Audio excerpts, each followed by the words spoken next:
Thank you so much for enjoying Dinaw Mengestu's Home at Last, an essay that really explores through the genre of both autoethnography and a community needs reflection the ways in which belonging exists, are produced, and can be in some ways created, refashioned, and also fabricated, according to Mengestu's writing in his Speaker.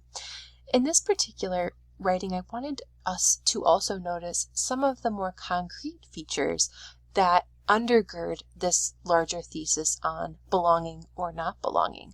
And we can see that happening in both the prepositions and pronouns used throughout these paragraphs. In the opening paragraphs, we see that the prepositions take a lot of emphasis. Prepositions are just words that show relationships between other words in a sentence. They typically indicate location or direction, time, or manner. So some common examples, as we've seen in our writing: in, on, under, at, by, with, and between. There are at least 150 prepositions in English.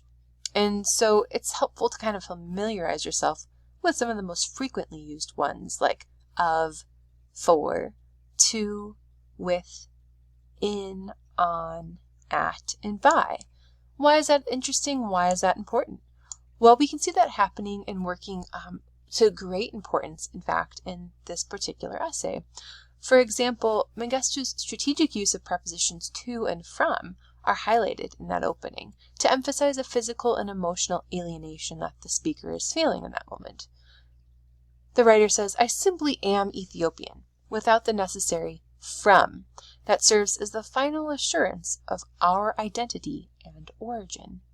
Here, from being the place that he's coming from, that he says he can't quite locate, that he can't quite anchor, as some others have been able to, including his parents.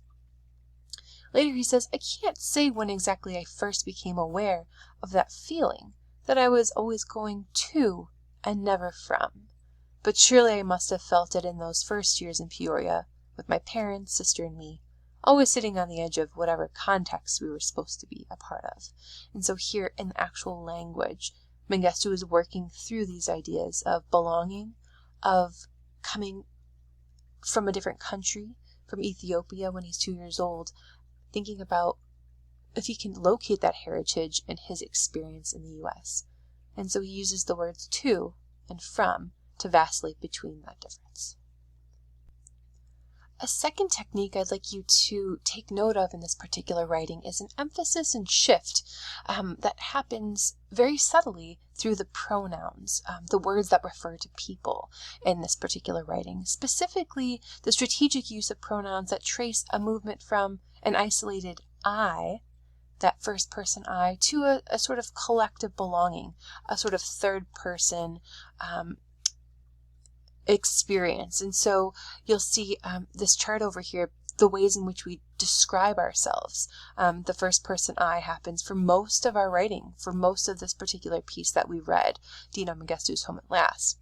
But what we see is a sort of shift towards the final paragraphs where there's much more of an emphasis on theirs and ours, a kind of coming together, not only in the pronoun use, but in the sort of thematic way that we're describing and understanding the belonging that Mengestu feels, the speaker feels in Kensington. In the opening, Mengestu says through his speaker, "By the time I arrived in Brooklyn, I had little interest where I actually landed." 3 uses of I in that very first sentence. But then that sort of sense of first person sort of experience shifts when he starts to notice some of the others in Kensington. The men on that corner in Kensington, just like the people I had known throughout my life, were immigrants in the most complete sense of the word, their loyalties still firmly attached to the countries that they had left 1, 5, or 20 years earlier. Again, the emphasis here on there is coming together with this singular experience, I and my. And by the very final paragraph of this writing, you'll notice that the pronouns shift to this collective, we, and finally, our. What I had wanted and found in them, what I admired and adored about Kensington, was the assertion that we can rebuild and remake ourselves and our communities over and over again. How might you use strategically prepositions and pronouns in your own writing to similar effect? Thank you so much for listening.